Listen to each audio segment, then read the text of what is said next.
Right, this here is a computer build. GTX 560 Ti, Intel i7 3820, 2 sticks of 4 gig, 1600 megahertz RAM. That's about it. She won't boot. We'll show you the error that comes up. Try boot. So we'll flick this switch on, turn the power button on. Alright, see down here, we get 1960, 1960, 67.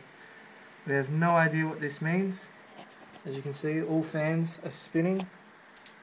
Well, you can't see that one, it's black, but CPU fans on. Everything else seems to be running, but won't get to the BIOS. And here's the screen. Don't have any screen. Absolutely nothing.